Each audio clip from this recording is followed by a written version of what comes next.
All right, let's get into it. Today, we're tackling a book that, for 500 years, has been equal parts shocking, scandalous, and, let's be honest, an incredibly clear-eyed guide to how power really works. We're talking about Machiavelli's The Prince.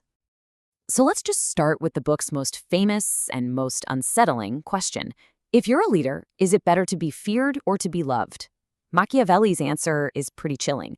He says, ideally, you'd be both. But come on, that's almost never possible. So if you have to choose, it's much, much safer to be feared. And yeah, advice like that is exactly why the philosopher Bertrand Russell called it a handbook for gangsters. It has this reputation for being just pure, uncut evil, a manual for tyrants.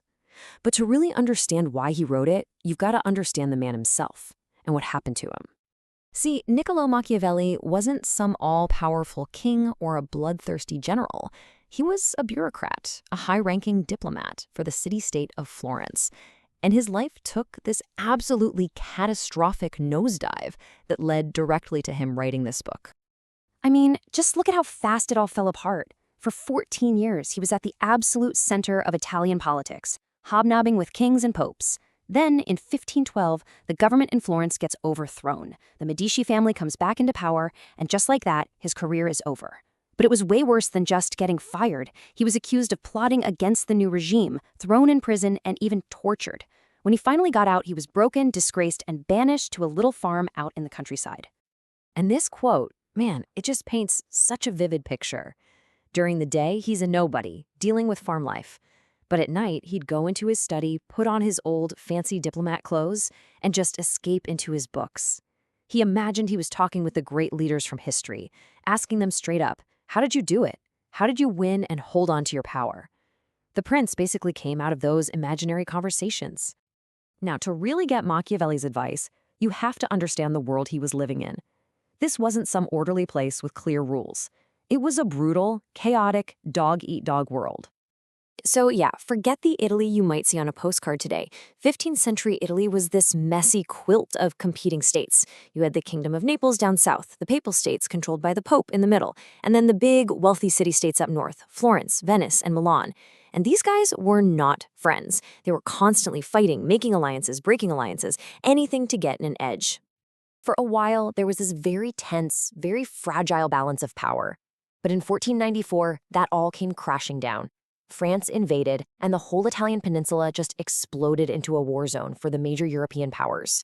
It was a world of total uncertainty, where your ally today was almost guaranteed to be your enemy tomorrow. And this is the absolute key. For Machiavelli, politics wasn't about ideals or being a good Christian person. It was about pure survival in this suffocating net where every single move you made could get you and your entire state destroyed. Survival wasn't just a goal, it was the only goal. Okay, so you've got the picture. The world is chaos and survival is everything. With that in mind, let's dive into the radical and frankly shocking new rules for leadership that Machiavelli lays out. And here it is. This is the part that got the book banned and made his name infamous. Machiavelli basically takes the traditional rulebook of morality and throws it out the window. He says a leader who tries to be good all the time is going to get crushed by all the people who aren't. So you have to learn how not to be good and use it when you have to. And notice the key word here, appear. You don't have to be religious. You just have to look religious. It's all about perception. So who could actually live like this? Well, Machiavelli had a perfect example. A guy he'd actually met and watched in action, Cesare Borgia. Borgia was the son of a pope, and he was using his father's power to carve out his own kingdom with just breathtaking ruthlessness. For Machiavelli, this guy was the future. And here's a classic Cesare Borgia story. He'd conquered a new territory, so to get it under control, he put this really cruel henchman in charge to do all the dirty work. Of course, the people grew to hate this guy. So once the region was pacified, what does Borgia do? He has the henchman arrested and stages this horrifying public execution. Think about the political genius here. It's terrifying, but it's brilliant. In one move, he gives the people the revenge they wanted against the cruel minister, so they're gratified. But he also scares the hell out of them, leaving them shocked and totally in awe of his own power. He pins all the blame on his subordinate and comes out looking like the good guy.